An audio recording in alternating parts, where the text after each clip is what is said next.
and gentlemen, welcome to the main event.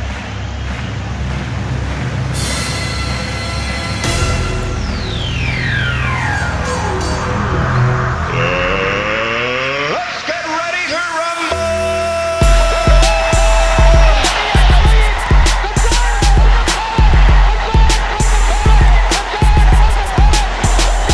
This one by Mattingly. Oh, hang on to the roof.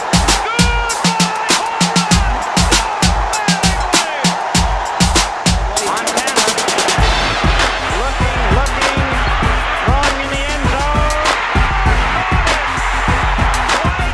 5 seconds left in the game. You believe in miracles? Yes! Little roller up along first. Behind the man. It gets through Buckner. Here comes Knight and the Mets win it.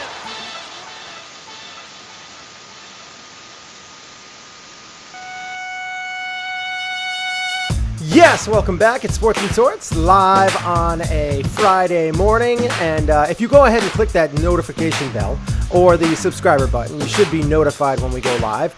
We usually go live on Fridays or Saturday mornings, also Mondays, around 10 a.m. You can also find all our social media, the Sports and Sorts social media, if you visit our website at www.sportsandsorts.libsyn.com. That's libsyn.com. Sports, SPORTSANDSORTS .libsyn.com. And you can find me on Twitter at Einhorn is Finkel. Because I'm Shane That's usually the end of the show, and I'm the Bri Man, and you can find me on Twitter at the _Bri_man. I guess we're changing things up. I felt like changing it up. So we post all sorts of different newsworthy topics on our social media, so go ahead and subscribe to those as well. All right, we got a great show today. Let's go. You are listening to Sports and Sorts with Shane and the Bri Man. And if you have stumbled across this, you obviously know that we are going to be talking about several things today. And several of those things are Avengers Endgame. We have to talk about that. We've both seen it. Have you seen it more than once? Yes. How many times have you seen it? Twice. I've seen it once. I saw it once on about a week ago from today. Actually, almost exactly a week ago, because I saw it around 11 o'clock in the morning. And we watched that. We obviously saw the Sonic the Hedgehog trailer. That's getting a lot of backlash. You just read some stuff about that. We might even dabble in that a little bit. We are going to be talking about the Yankees a little bit, not a lot, because there's not really much to mention except for they've been playing bad again. And then, obviously there's a lot of injuries, and we've been kind of beating that to death. One of the things that I did want to talk about, something that popped up today that I noticed, Red Sox banned Fortnite. Because they feel like, even though they played it all year last year, that it might be taken away from some of their game preparation and things like that. Maybe keeping them up too late. I don't know. But we can give our input on that. And also, of course, the NBA playoffs round 2. Going to talk about all that. And that's what I think we should start off with, is the NBA playoffs round 2. So what do you want to touch on here? I mean, there's so many things that we can touch on. I mean, there's the refereeing that's been going on, that's been getting complained about. There's been a lot of complaints, especially in the Golden State Warrior, Houston Rockets series.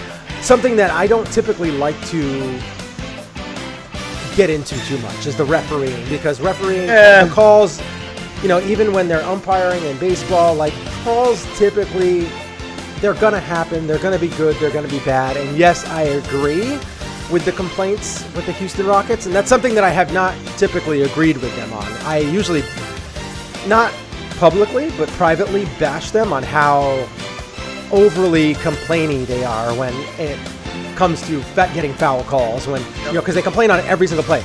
The team that's the worst about it is the Golden State Warriors. They constantly complain all the time. They are the worst. But the Houston Rockets are a close second. And in this game in particular, I do agree with them that the referees were terrible, particularly in Game 1. And you can't have anything really going against you. You can't have James Harden getting poked in the eye. in Game 2 and have him be out for a considerable amount of time to have a chance to beat the Golden State Warriors. You can't have the referees kind of not giving you calls that you should be getting. Otherwise, you're going to be put behind the 8 ball and you're going to be screwed. That's just how it is, because Golden State Warriors are too good, and you have to be playing on all cylinders, firing at all cylinders, in order to have a chance to win. It's tough. akin to playing the Patriots. You have to hope that they make some mistakes, and you have to play as close to perfect as humanly possible. And even then, your chances of winning are still kind of not great. Right. I mean, that's how good you have to beat the Golden State Warriors. Mm-hmm. It's just like in the NFL. It's just like playing the Patriots. It really is. Yeah. I saw some of those fouls, and I think the one that really got the argument started was the one where Harden went up in the air, comes down, and basically he comes down with his legs almost kind of intertwined with yeah. And and he kind of goes down and they don't call the foul. And that was kind of the straw that broke the camel's back, because Chris Paul went bananas after that. And that's how he basically ended up getting thrown out. Because that's a call that he got all season long. That's a call that Steph Curry gets all season long. That's a call that everybody gets for the most part all season long, especially if you're a superstar. And here's the thing with that one on Harden. Like, when I looked at it and I watched it multiple times in slow motion and seeing, like where Harden's body comes down and how to kind of like where his legs end up underneath the defender, I was like, yeah, okay, it's a foul. When I watched it in real time, I was like, it's not egregious, I mean, for the most part. The thing is that you're not supposed to get underneath the shooter. You can't, right, no, right. Obviously. Right. I just, it wasn't one of those ones where it was like so blatantly obvious that I was like, wow, that's really, that's just ridiculous. These refs they have to go. Look, refereeing in a lot of sports has been bad in recent years, and it gets called out more now because of the technology that we have. Yeah, the cameras are so good. Cameras are so good, and there's so many different angles. It's not like you have just one camera. You have like probably 6 different cameras from all different areas, and they're all on the same thing. And it's the same thing in every sport. This technology, as good as it is, and it's helpful, and it can hopefully, change outcomes for the better if there are injustices or things go wrong. At the same time, it's also going to do a tremendous job of pointing out human error more than ever. Mm-hmm. And look, that's what refereeing is. And it's good, too. That just means that as referees, you need to get better. You need to be better. You need to do whatever you can to be better. And the problem is when there's so much complaining, I can see how that makes it tough for the referees to completely focus on their task at hand. Because you're complaining about every single call, every single play. It's up and down the court. It's just everything. Like, somebody's barking at a referee. There's gotta be some way to limit it. I don't know what they're gonna do to limit it. Whether it's just like you yell, like you call balls and strikes, like when managers come and yell about balls or strikes, or players talk, balls or strikes. You get tossed. You get tossed almost immediately. Like they usually give you one warning. They might need to do that in basketball. Like you cannot do that fouls. And and if you do, you're going to give them looks. Go ahead and give them looks, but you can't say anything. Yeah.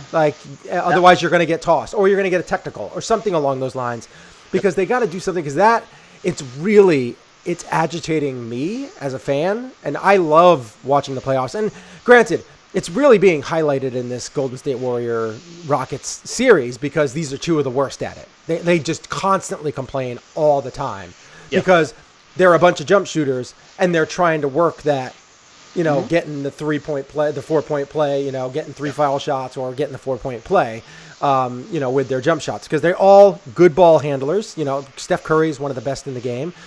James Harden's got a great handle. Chris Paul's got a great handle. Klay Thompson doesn't have a great handle, but he's got an amazing shot.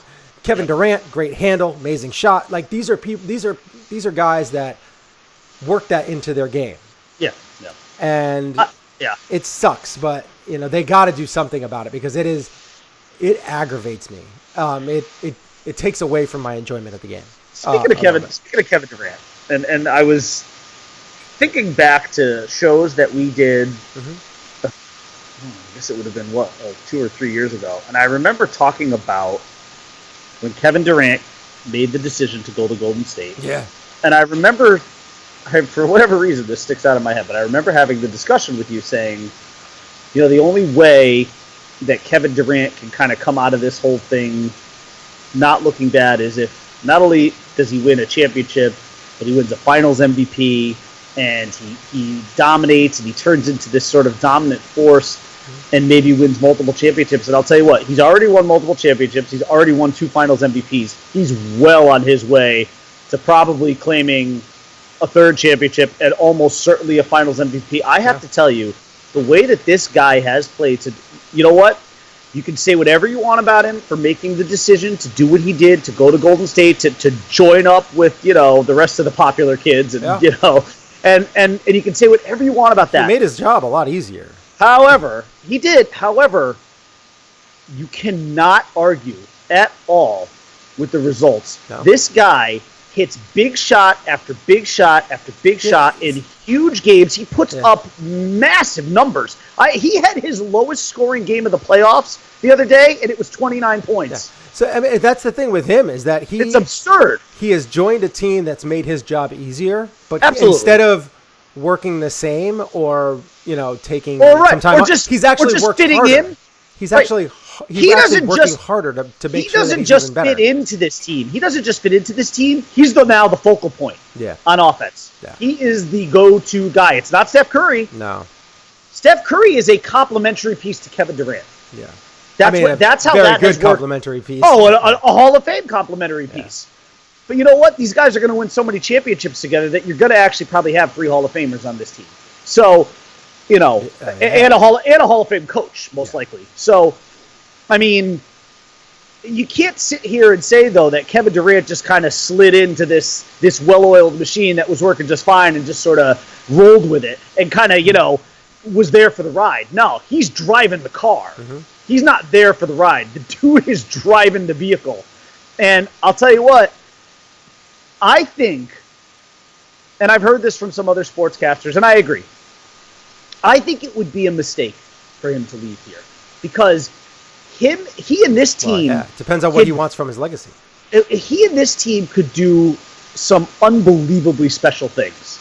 They can. I mean, you could start to get into a... I don't want to say... He's on the pace for the top 3 player of all time. Like, that's where he's at. Yeah, I mean, but I was thinking more just along the lines of team accomplishments and championships, and I'm not going to go all the way to Celtics, Red Auerbach kind of stuff because he ain't going to win 10. But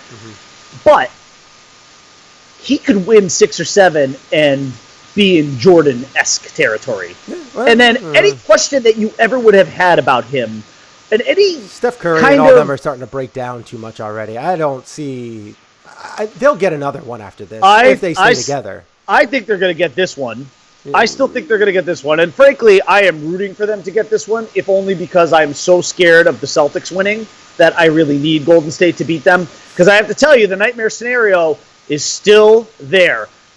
The Celtics I would like to see. So the Celtics or the 76ers playing against them. Oh, I want to see Sixers Celtics, but I'm still afraid the Celtics are going to win that series. Yeah, well, either one, those 2 teams have the potential to take it to them because they play defense. Well, here's the thing about the Sixers, too. Embiid. Joel Embiid, if he just ever gets his head screwed on straight completely, he is an absolute force to be reckoned with. He is a physical... He's not as quick as Durant, though. That's the only problem. He's not quick. But he's a beast, and he is very athletic, and he can take a game over. He has the ability to dominate. And his whole issue is from here up. We all know it's neck up with Joel Embiid. But man, he's a little bit of a goofball. Man, that guy, if he's focused and he's on top of his game, he's really hard to stop. He's a top 5 player in the league. For sure. If he's in the right mindset. But, sometimes he's not. Right. And he's but look, I think the Sixers have been an interesting team, too, in this playoffs because they've stumbled early in series, but then they pick themselves up and they start to play the way they're capable of playing. Now, if the Sixers could ever harness that completely, this team could win a championship this year. They could. They absolutely could. I have no doubt that team could win it all this year, but I think the problem for them is keeping that focus together consistently and long enough to be able to go on a sustained run where you have to win 16 games. Winning an NBA championship and winning a Stanley Cup are the two most difficult championship feats in sports because you have to win 16 games to do it. You have to run in an unbelievable gauntlet. I would actually argue that it's even harder in hockey because in hockey, it's almost become the norm for an 8 seed to knock off a 1 seed. Right. Like it happens almost every other year now. It's not even like a big deal anymore. It just happened this year where the Tampa Bay Lightning, who went into the postseason as not only the President's Trophy winner, but probably the big consensus team to win the Stanley Cup, and they were swept out of the first round by an 8 seed in 4 games. That is unreal. Yeah. That's unreal. In any other sport, they'd still be talking about that right now. Like if that had happened in basketball, if a 1 seed had gotten knocked off by an 8 seed and swept after having championship expectations and finishing with the best record in the league by like a lot, people would still be talking about like what a monumental collapse that is. In hockey, it's forgotten because it happens. It happens a lot. 8 seeds beat 1 seeds. All you have to do in hockey is get in. In the NBA, if you're an 8 seed, you are fodder for the 1 seed. You're a warm-up. You're like a practice team for them, for the most part. The last time an 8 seed, I think, ever made noise in the NBA playoffs, you'd have to go back to 99 when the Knicks made the finals and lost to the Spurs in the strike-shortened season. But at any rate, though, these NBA playoffs are interesting, though. Although I do think with Boston going into Milwaukee, getting that first game right away, and then they got trounced in the second game, which is what you would have expected from a good team like Milwaukee. You had to expect that. Gives me a little bit of hope for Milwaukee that not only did they respond in game 2, but they ran the Celtics out of the building, and they said, "All right, you got your one here. We'll see you in Boston." Yeah. I still want to believe the Bucks have a chance to win this series, but I don't know. The Celtics look to me like a team that's firing on all cylinders. They're so well coached. They're doing a good job against Giannis, and if they can keep Giannis at bay, down, but the problem is they can't let people like Middleton and stuff like that just go off. Like they can't let that happen. When that happens, right. then it's not. Then it's a different story. But when you look at like Kawhi Leonard and Kyrie Irving and all that, like that guy, he may go down as having the best handle and shot arsenal of all time. Like he's also got such a good handle. I watch him play and I'm like, I don't even know how he gets to those air. Like he just fits in between like 3 defenders and dribbles the ball like 7 times in between them. Like how are you doing that? I think you can understand, watching him play now, why he kind of wanted to break away from LeBron. I think he was ready to showcase himself to say, I'm not Robin, I am Batman. He's not that guy because he's just too small to really be that guy. Like he needs complementary players, whereas and it's just a little different. Like he is such a talent, but I don't know. I mean, he's even come out and kind of said the way I left with LeBron is kind of stupid. Like my bickering and arguing with him was kind of stupid. But overall, the dude has just got he's an immense talent, and he's got some really good pieces around him. Jaylen Brown's playing really well. Jason Tatum's kind of hasn't really done much pretty much all year. He's kind of like taking a step back almost. But, Gordon Hayward's playing a little bit better as the year has gone on, particularly in the first game. And then you have Horford, who's playing really well. And just in general, they're playing really well. And I'm expecting them to keep going forward and playing their team game like they do. Like that pick and pop that they do where, somebody dribbles in and passes behind their back and boom, 3-point. If they are on, they're going to be almost impossible to beat because they play such good defense. At this point, I have them in the finals playing the Warriors. Yeah. And I'm at this point, I'm just praying the Warriors can take care of business. I can't believe I'm rooting for them to win. The Sixers don't count them out though. I mean, because with Simmons and Embiid and Butler and my issue with the Sixers is it's all neck up stuff with that team. They're all young. There are personalities on that team between Embiid and Butler that concern you. They're all very young, and they don't have the same head coach. Like Brad Stevens is probably the second best coach in the league next to Pop, right? Behind Pop. I mean, he's just proven it year after year after year. I mean, the one thing I do have to say before we go any further is just want to really throw out, our well wishes and hopefully for a speedy recovery for Danny Ainge having a heart attack when he was in Milwaukee. Hopefully that, because he has also proven that he is one of the top GMs in the game as well. And, obviously he was an immense talent. Wasn't it a very mild heart attack? Yeah, but still, still heart attack. Anytime you have issues with that muscle, it's not good. Yeah, you don't want that. Yeah, and hopefully speedy recovery and everything's fine, and the Celtics they do look primed. They look like they're going to be taking it to the Bucks, and it seems like the Bucks will, they've taken a little bit of step forward. Giannis is been able to make threes this year. He's stepping up his game. He's only getting better. It's just he needs some better support cast for his team to really kind of, be a true contender in the East. And then you have also, obviously the 76ers as well. I like them a lot. I think that the 76ers, the thing that we've gotten to see is 76ers, they took one on the road. The Celtics took one on the road. Yeah. That's all very important. The Rockets did not take one on the road. Portland took one on the road against the Nuggets. Also very important. As long as you can take one of those on the road and then go home, you're doing your job. You're doing your job. So, and we all say must win games. If you fall down 2-0 and then you go home, like Houston you have Rockets, to win both. It's not like the Brian Regan stand-up, where Brian Regan says, well, and technically, mathematics, it's not a win. It's not a must-win game. I mean, the must-win game is when I get to 3 losses, then I must win. But, it does have that must-win feel. Because if you go down 3-0. You go down 3-0, it's over. And you're at home. I mean, if you go down 3-1, it's over. The Rockets need to win both of those. They have to win both games. They got to win both those games. They have to win both games, and they have to go back. And then they have to still take it to the Warriors like they have and hope that everything keeps going together the way it has. Because, as of right now, first game, ref's not on your side. Second game, Harden poked in the eye, can't really see. He's out for an extended period of time. Those things, it's going to be really difficult to win.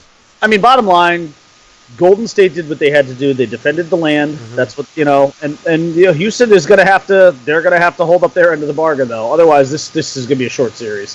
Because I could see Golden State going in, stealing one in Houston, and then this thing ends in game, 5. Yeah. Which you don't want. I mean, I don't want that. I was hoping to see a long series, but you know what? If my goal in life here is to avoid the Boston sweep, which is the great national nightmare, I think, for all of us, then maybe the best thing would be for Golden State to put Houston away quickly so they can get some rest and get ready for the next series, which would probably be, I think it's going to be Portland. I think Portland's going to move on. And I think Golden State would actually I actually think Golden State will dispatch a Portland or Denver very easily. I see both of those series being 5 or 6 games tops. I can't see either of those teams. Differ. I could not see either of those teams pushing. My man, D-Lil. I like Dame. Dame Lillard has given us the best moment of these playoffs so far, sending Russell Westbrook packing. That was it was a really great moment. Plus that whole scene with him like looking at the camera, like all straight faced at the camera while his teammates crowded around him. It's so great. It's just like that gif that's out there of, I don't know, you see it. I see it all the time. It's like that one kid who's just kind of like standing still, like he conquered the world, and then all his other boys are around him, dancing around him and stuff, and he's all just like, yeah, yep, yeah. That was Dame Lillard the other night, and it was great. He's the man. It was great. That was an awesome moment, and that was a ridiculous shot. Even after, ridiculous. He hits those all the time. I know. Oh, he's got such range, and I love these comments after the game, how they were basically saying like, how do you do it with this pressure on you? He's like, pressure. What are we talking about? Like a homeless man under a bridge who doesn't have food to eat. That's pressure. Yeah, like this is just a game. We're playing a game. Like this is.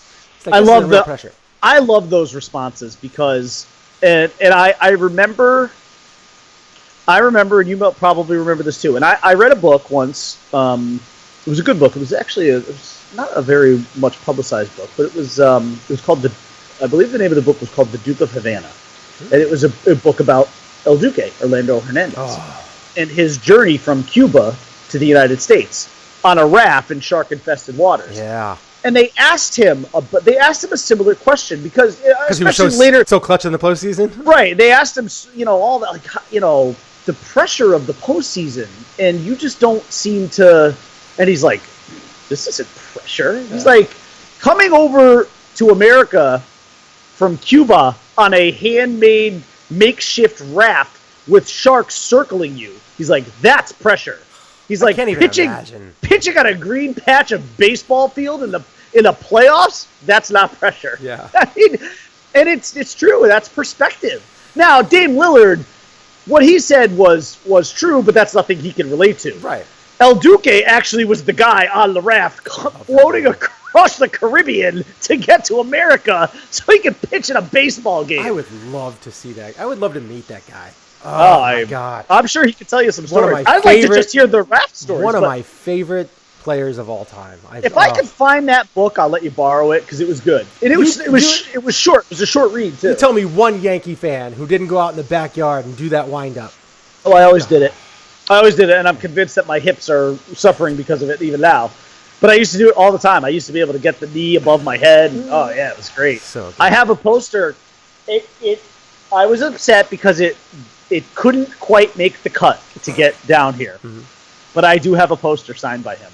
You do? I did. Yeah. It couldn't make the cut though. There were just way too many other. The problem was it's a really big poster too. It's a 24 by 36. Yeah. But it's a tremendous poster. It's a tremendous poster. That'd be a highlight for me. I'll show it to you sometime. He's one of my favorite players of all time. Cone. He was mine too. Him and Cone were my two favorites. And yes, it was really heartbreaking for me not to be able to get that thing down here to make the cut. I'd make room. I'd build another wall. A fifth wall. All right, let's move on. Now, we're not going to talk much about the Yankees. I do want to touch on real quick. Fortnite, the epidemic, the problem. See, I don't know about this, so you're going to have to explain this to me, because I actually didn't hear this story. It came out this morning. Yahoo Sports posted it. Red Sox are banning Fortnite because, even though they played it all year last year, they're banning it from the clubhouse because they feel like it's becoming a bit of a problem. Like they are spending too much time. Yeah, like and it is across America. I mean, I don't know about. Do your kids play Fortnite at all? No, and I'm glad they never got into it. So, and my son does. Their thing was Roblox over the summer. Yeah. So substitute Roblox for Fortnite. Yeah. So Fortnite is one of those games that is extremely addicting. I'll call it addicting. I will say it's addicting.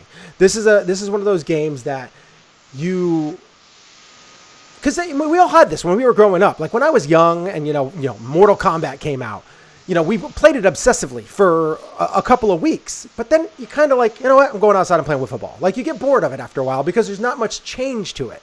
The problem with Fortnite is every battle is different. Yeah. Every time you go in, hooking up with different friends, meeting new people, all this kind of stuff. Like we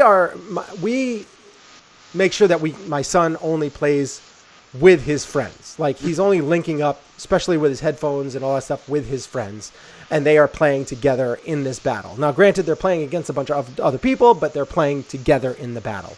Yeah. And it's one of those games that, because they're playing it together, there's so many different ways to go about things, so many different tiers to tier up and continue to go. It's like, when a lot of people who are our age got addicted to Mario because it took so long to get through all the levels. I was just going to say Mario was Mario and like Tetris. Tetris, exactly. Because you play and you keep leveling up and leveling up and leveling up and you just keep going and going and going and you get addicted almost to it. To the point of where you stop playing it and you're thinking about it constantly. And that's happened with a lot of kids. And I've noticed it, with my son, who not only does he think about it a lot outside of playing the game, he also, his mood changes. Yeah. He's in a good mood, and then if he's playing and something goes awry in the game, he's like he's out of control, like spun out of control. Not, I mean, he's not like a wild man, but he's a grumpy. He's grumpy for a good hour after the fact. Yeah. And it's like it's a total. It's just a total mind suck. And I think a lot of athletes are getting sucked into it too, because no matter what age you are, these games, because the way that they play. Yeah. And you can jump in at any time. You can play at any time, and you can jump in with all these different people. You can go, oh, my friend wasn't on at this time, but he's on this time. Oh, but my other friend's on this time, so I can go play at this time. Yeah. It's just getting incredibly addicting. It's like social media. Obviously, we all know that social media is kind of addicting. People can get that's very why I got off of of Facebook. Yeah, that's why I got off. People can get very obsessed with it and spend too much time on it, and takes away from work and all that kind of stuff. And it's a problem. And I do think that the Red Sox were smart for doing this. And I wouldn't be surprised if they get a little bit more sleep and they start performing a little bit more and stop talking about it so much. And well, I mean, prior to... I mean, I don't think it's going to help Chris Sale, but... Prior to last night, they had won 3 in a row, and it was looking like 4 in a row until the White Sox walked them off with a walk-off homer in the ninth, but... They've been playing a little bit better, so who knows? Maybe they'll maybe one of the things that helped them win last year will be getting rid of it will be a thing that could help them bounce back this year. I'm still not convinced, by the way, that the Red Sox are done. I refuse to believe that. They're going to bounce back once they get over 500. Then it's going to get scary. But they got out of the gate slowly, but luckily for them, the Yankees sustained more injuries than any team in the history of sports, and Tampa. They're playing well still, but they're sort of leveled out. Real quickly on the Yankees, it's hard for me to give them crap about the 2 losses in Arizona. I think, first of all, you and I both would have signed up for a 6-3 road trip. Yeah. I mean, obviously. That's what I we were hoping for 5-5. I was 5-4. I would have rather them had lost one in San Francisco and split in Arizona just to say, okay, well, we got to win in each one, because the thing that concerns me about the end this of your trip, though, you're on this long trip. Yeah. Well, that plus the fact that in this whole time when they were playing way above their heads, the one thing that you could say was, well, they were always beating pretty bad teams. Then they went into Arizona and they lost twice to a good team. And you want to see them be able to beat some bad teams. Oh, now there are some enforcements on the way. Hicks is playing in minor league games. He's been playing well. Very well. And Andujar is on his way back too. So within a week, they're going to have those 2 guys back in the lineup. That will be a humongous shot in the arm for them. They really need those guys. Injuries have just piled up. Tulowitzki took another step backwards because I guess he got re-injured or something. So I don't even know if he's close again. Yeah. They need to start getting these guys back. At some point, you need to get the statue Giancarlo Stanton back in the lineup too. If nothing else, just for the presence, I guess. Maybe the hope that he can do something offensively. But I will tell you, though, in this whole thing, the Yankees have discovered themselves a good baseball player. And his name is Gio Urshela. That guy can play this game. Mm-hmm. He can pick it. He can hit. I will say slow down on the hitting because he's hot right now, which is good. But I mean, he's kind of been hot since he's been up. Yeah, and then people can be hot for about a month. You can be hot. No doubt, but you know what? To me, that guy has earned a spot on this team, regardless of, you're going to have to make a tough, I think at some point the Yankees would have to make a tough decision about a roster spot, and if it was me, I would probably get rid of Tulo. I really would. You would. Because I would keep Urshela. Yeah, because you're going to want to keep Urshela at third. Because we were kind of talking about this too on the Yankee text chat group there, and we were saying okay, the way that Clint Frazier played and carried the team for a while until he got hurt again was he clearly showed you that he can play and that he needs to be their starting left fielder for sure. So whenever he's healthy, he needs to be on this team. Gardy needs to be on the bench, which is where he probably should have been to begin with. Yes. But injuries have forced him into an everyday role again. But ideally, this team from left to right is Frazier, Hicks, Judge. Yes. That's the ideal setup for this team. And right now, you have none of those guys in your outfield. None of them are in your outfield. They're coming back slowly. I mean, I hope Frazier can get back soon too, because if they can get back to to a point where you have a lineup that has Hicks, Andahar, Frazier, and Stanton back in it, you can hold on. You can compete until you get Judge back. And look, the one good thing, it sucks that Judge is going to probably be gone until July, but you know what the good thing is? He'll be fresh. He'll be fresh and ready to go because he basically barely played this season, and he should have a lot left in him in the tank. He should be on a full tank by the time you're ready to get into the stretch run in August and September. So, Judge, it's going to suck, but as long as the Yankees can stay afloat at, around, or near first place, they should win this division if they're close. I would say up 3 or within 3. They should win this division, to be honest with you. They really should, if they can stay close. And this ragtag, this island of misfit toys that have been playing right now, they have done an admirable job of keeping this team relevant and on the map. The fact that they're an above 500 team shocks me. Now, they've got a tough series coming up here with Minnesota, who is actually the technically baseball percentage, technically the best team in baseball. Minnesota's good. But made a lot of good moves this offseason. Right. But you know what? That's going to be a tough team. And so I don't know if Andahar or Hicks are coming back for this series. It'd be nice if they did.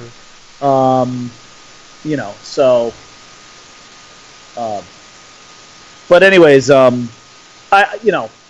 they've played admirably. It's hard for me to rip this team. Have you seen some of the lineups they've thrown out there? This is if you had seen these lineups at the beginning of the season, you would have quite literally said, "Who is this guy? Who is this guy? Yeah. Who is this guy? Who's that guy? I've never heard of that guy. What's a Gio Urshela?" You would have been shocked. Yeah. I agree. Yeah. I don't know. But bottom line, they have played very, very admirably in this stretch when they probably should be well under 500. So I give them credit. I'll give some credit to Cashman, which is hard for me to do. I'll give some credit to Boone, who I think has managed a little better lately. I still look. The ability for him to boon things is still there. It's always going to be there. I think Boone's it's a little easier to manage. I will say it's easier to manage when half your team is out because you actually have to. It's not as laid out for you. Yeah. Like I guess if that's what you want to say. Like it's not. You can't do this thing every single time, and you have to actually think a little bit more. When you can't, you know what I mean? Like it's easier to piece things together. Yeah. Now that he doesn't have all these superstars in his lineup, like he has a hard time managing all the stars because he doesn't know when to take them out. Doesn't know he has no feel for them. Yeah. I don't know why, but he does a much better job with the younger. I don't disagree. Let's move on. All right. And the Yankees are still 2.5 games out, which is what they were last week. Well, you just want them to be in striking distance for the reinforcements to show up. That's all you can ask for. Exactly. That's all you can ask for. All right. So let's get in real quick before we leave. We'll talk about a little bit of the sorts variety, the thing that the Bry man. Where do you think you're going? I'm going to sort it out. Also known as Swords!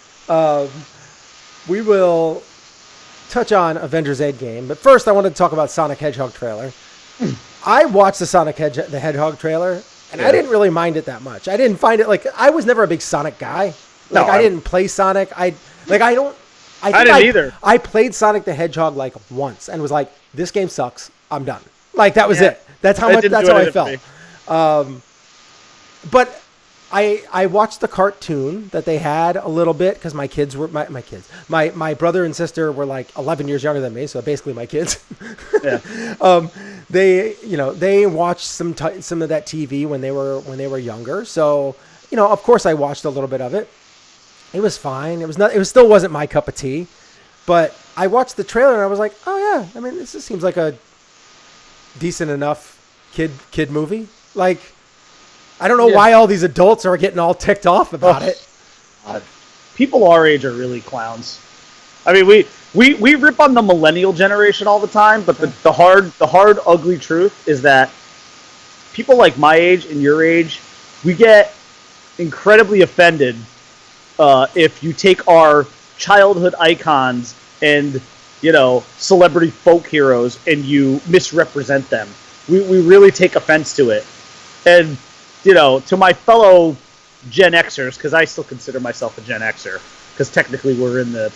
It depends on what sort of like metric you look at. You and I could either be Gen Yers or Gen Xers. I consider myself to be a Gen Xer, but the bottom line is we're just as bad as catty little millennials because we get super offended by crap like this. And I by the way, I am not excluding myself from that because after the first G.I. Joe movie came out, I was so mad because I was like, these people, whoever made this movie, just ruined my entire childhood. They ruined my childhood. I like the G.I. Joe movie. It started right off the bat casting Channing Tatum as Duke, because Duke was like my favorite character growing up.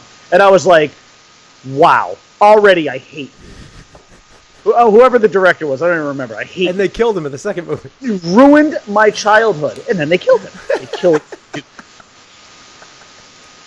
And the second one was actually a little bit better. It was a little better. The first one was just a total disaster. They were both fine. They were nothing great. Right? They had a lot of good scenes with like Snake Eyes and stuff. Like those. No, see, like now they did a good job with Snake Eyes and Storm Shadow. Yeah. Those guys they did well with. Duke, Destro was just a guy with a metal head. Cobra Commander was a total train wreck. They did okay with Beachhead. Not Beachhead. Firefly. They did okay with him. Roadblock. I mean, The Rock is Roadblock. Yeah, okay, fine. I mean, that's fine. I would have actually preferred Idris Elba as Roadblock, but whatever. I mean, you know, who am I to argue with? Should have made The Rock Duke. I mean, the guy that they had to play Flint, he was kind of a bitch. And although, what's her name there who played Lady J? Oh, I love her. She's the one on the Orville. I think, what's her name? Adrian Palicki or something like that. Did she? She's super hot. Yeah, no, I don't find her attractive at all. There's something wrong with you. Yeah, You need to get your parts checked out or something. I'm going to be doing that soon. Oh, that's right, yes. They're not taking like a nut out or anything, right? What's No, snip, solder. Man, tell me, I'm curious to hear how that goes. I've heard about so many side effects of that. I mean, there's part of me that wants to do that, but the side effect of no more sperm. But that's also not true. Yeah, of course it's not 100%. Yeah, but that scares me. I need to hear 100%. It's not. Nothing's 100%. Nothing's 100% in life, except for paying taxes. And if you don't do that, you go to jail. And death. Yeah. So anyway. Avengers. Sonic the Hedgehog. All right, look, I'm not offended. No, I'm not offended by that, but I will say, I'm offended by the internet being offended. I'm not offended by it because I don't understand the hatred for this because this is obviously geared towards children. Sure.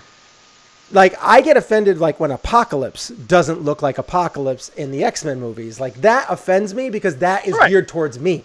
That's geared towards you, like G.I. Joe. Geared towards adults. I felt like now, if my kids were like, "Oh my god, I can't believe this Sonic the Hedgehog piece of crap! What the heck is this?" First of all, I'd smack them for saying piece of crap. But then I would say yeah, then you have some issues because my kids don't want to see it. Like, I'm not going to see Sonic the Hedgehog movie.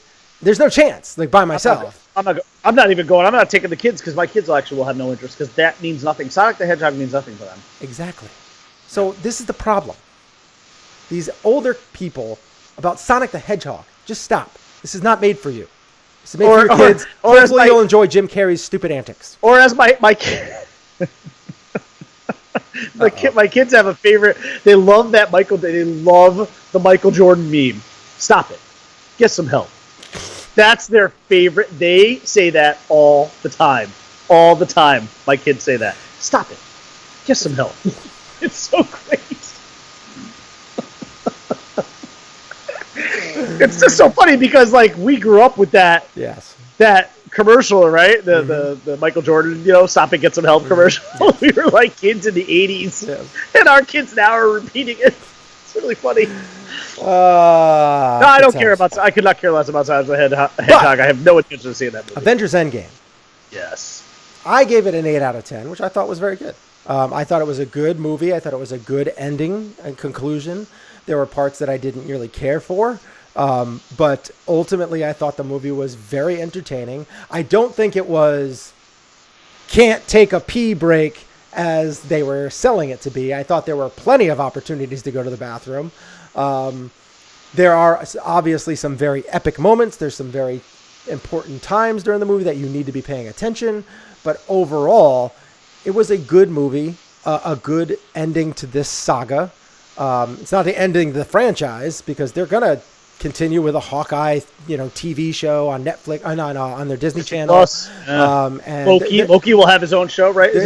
Yeah, they're going to have. I think they've even been talking about doing a Black Widow prequel stuff. I can't wait for Disney Plus. That's just going to be so epic. It's going to be epic. So great. So all this stuff, but and I thought that obviously there was some things that happen in this movie that some people saw coming, and the way that it transpired was very moving, and I teared up a little bit at a couple of instances. There's one particular moment in the end of the movie with Happy's character where he was talking with someone, and it made me teared up a little bit. That whole scene. Yeah. So I don't want to. My oldest and I were both crying. Yeah, I don't want to get too spoiler heavy here or spoiler review. I don't want to but there were moments of tears, and I think that that's going to happen. But overall, it was a really good movie. It was a good movie. Like I thought it wasn't as good as Infinity War to me, but it was close to that. And my favorite movie still in this franchise is the Avengers, the first Avengers. My second favorite is Iron Man, the first Iron Man. And then the third is the Infinity War. I'm not sure that this movie finishes in my top 5, but it is very good. And I can obviously see why this movie would be in some people's favorite and also not in the top 5. So here's the thing for me. If it's in my top 5, it's at the bottom. It's not my favorite, but from an objective perspective, and I don't remember the last time I gave a movie a 10 out of 10, but I gave this a 10 out of 10. This movie hit me very hard. And at the end, again, without trying to go the spoiler route, that end and the way it happened, I experienced, it was sort of how do I do this without the spoiler? Yeah. There was a I don't want to say take for granted any characters because I never really did that. Yeah. But I will say that the ending, it was sort of like one of those things like I'm gonna miss this when it's gone kind of thing. Yeah. And I didn't really realize how much I would be impacted by that. Also, that was unexpected to me, that ending a little bit, because it wasn't who I thought it would be, I guess you could say. Yeah. There was several. There was characters. I had certain things built up in my head right from even before Infinity War came out that I was like, this person will not be there at the end, that person will not be there at the end. This person probably will, that person will not. And so the way that it ended, it caught me off guard, and then on top of that, it was like, oh man, I think I'm going to really miss that character. I think I took for granted the existence of that character a little bit too much. Which doesn't make a lot of sense when you consider just the historical, of the history of the franchise and, all that, but I'm trying very carefully to dance around all of this here. But I will tell you, though, that, this movie hit me very hard, and I expected for it to be good, and it met those expectations. I'm with Jesus. I'm with you on like the whole, like there probably were some spots where all right. I mean, there were some spots where I think you definitely could have taken a pee break. Yeah, there were. Yeah. But you know what? Overall, it was still hard for me to knock this movie in certain areas. I was engaged start to finish, and it was the first time in maybe forever where I can remember walking out of a 3-hour movie and saying, I need to turn around, go right back into the theater and watch this again. Like, I was trying to figure out ways when we got home for me to go see it again later that night or the next morning. So, and I have seen it twice, and I want to see it again. And actually, I actually really want to see it in IMAX because I did not see it in IMAX. I just saw it in regular. Me too, yeah. Regular theaters. So I want to see it IMAX because I really want to experience it like that. Yeah, I saw it in regular theater. Yeah. So, what do they call it? Digital screens. They call those. I really want to see an IMAX screen. So, but I honestly, I have to give it a 10, and it's not my favorite. It's not my favorite of all the Marvel movies. Guardians of the Galaxy is still my favorite, probably by far.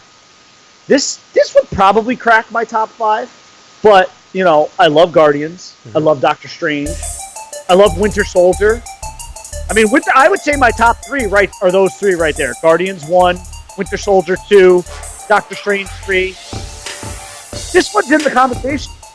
Yeah, for me, I mean, yeah, like I said, Avengers, Iron Man, Infinity War, Winter Soldier. But this movie does put a bow on a 22-movie saga that we've all kind of grown up with over the last 11 years. Yeah. And it's meant a lot to us. Keep in mind, when this all started, I was 30. I was in a totally different place in my life. And now, as a dad, you know, 3 kids, and at that time I had now 3 kids, and you know, I'm different. I'm more emotional, which is bad because I'm already emotional to begin with. I still can't get there. You're looking at a guy who can't get through the end of Toy Story 3, even though we've seen it a million times. Still can't get. That's a. So, oh yeah, that's that. I don't even like talking about it. So, you know, this was a. Now, the good news is I wasn't like falling in the movie theater. Yeah. But I you know, like Caitlin and I both had like tears. The middle child, though, Isabel. Yeah. So she was sitting in between me and Caitlin. That girl has no tear ducts. She has no emotions. She was just like, yeah, no crying. She didn't cry at the end. Not phased. Ice water in her veins. Ice water. She does not get emotional. Do you grab her and go, "Are you a robot?" Yeah. I was like, "What?" I was like, "Are you okay?" You know, like, how are you not? No. It's like that Friends episode where they're making fun of Chandler because he can't cry at all these different things that are going on. They're like telling weird stories, and they're like, didn't you like cry during when Bambi's mother got shot? He's like, yeah, I got super sad when they stopped drawing the deer. I think that's how Isabel is. Which is strange because she's actually like my carbon copy. Yeah. But that emotional part, she does not get like caught up in that stuff. Like Caitlin though can. Caitlin can be impacted by movies, but not Belle. Belle's just like, nope, this is a movie and that's what it is, and there's nothing more to it.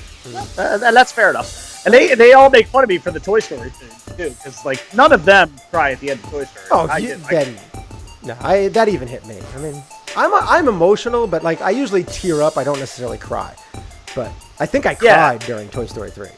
And I'm trying to. Yeah, I cried during Toy Story 3, and this one was like a tear up. You know, I felt the tear go down the cheek. You know, at the end. But I tell you, it was so great.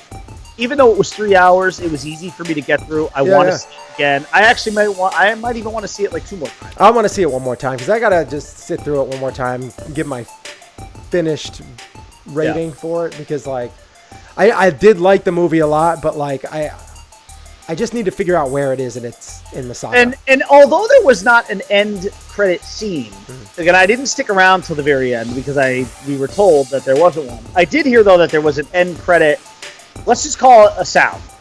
And I actually do want to stick around to see it afterwards so I can hear it. You'll have to tell me about that because I haven't heard it. I didn't know. Yeah, and I don't want to. I'll tell you after because I don't want to tell you what I heard the sound was because I think that would also be a spoiler. So I don't want to. Yeah. All right. I think it could indicate things that happen, but I will tell you, great action scenes. Great. I mean, the whole last hour was just phenomenal. I thought it really was. And I liked what they did with like the quantum realm and everything. I thought they did like a good job with all of that stuff. I was just very happy with it. I really was. But I was. It was a good ending to the saga. Star Wars will be lucky to have their saga end as well, and I'm hoping that it does. I do too. The trailer looks promising. There was one other quick thing. I had sneak preview passes to go see the movie Ugly Dolls the other night so I took Belle to see that. They were. So here's what I'll say. I think I told this to somebody else. I feel bad for any movie that I would have to see after seeing Endgame, but this was not a good movie to see right after seeing it. It really was not. I'm gonna give it a 5 out of 10 because that's it was generous. It was generous, and I was trying to laugh in certain spots, but it just wasn't happening because it just wasn't funny. And I mean, also it turned out to be a musical. Other than like them maybe hitting on some of the music and having a couple of cute songs in there, it was just a garbage kind of movie. I'm surprised I even gave it a 5. I think I'm just giving it a 5 because I felt bad for it. Maybe I don't know. It's not a 5. It's probably like a 3. But all right. Well, thank you guys for listening, watching. However you took this in, we really appreciate it. What up, Clint? He showed up for a few seconds at the end here. Well, we've seen him in a while, haven't we? Yeah. Well, I mean, we haven't. We've been so kind of sporadic with our shows lately. I mean, I'm leaving in a few minutes to go get a vasectomy. So I'm going to be icing over the weekend, and Monday we should be back. Ice your marbles. Yeah, I'm going to be icing my marbles all weekend. That's going to be fun. So, that's what I got going on. And other than that, you can find us, like I said, on Twitter, on Facebook. You can go to our website, www.sportsandsorts.libsyn.com. And you can find all social media there for the show. You can find me on Twitter at Einhornisfinkel. Good luck. You can find me on Twitter at _Bry_man. Thank you, Clint. I appreciate it. I appreciate the well wishings. Peace out. We'll see you guys again Monday. Bye. If my voice is a little bit higher next week. What happened? Did your balls drop off? Do you want to do the Ray Zelinsky quote? Yeah, I need to see it in front of me so I can do like his accent too. Tommy boy.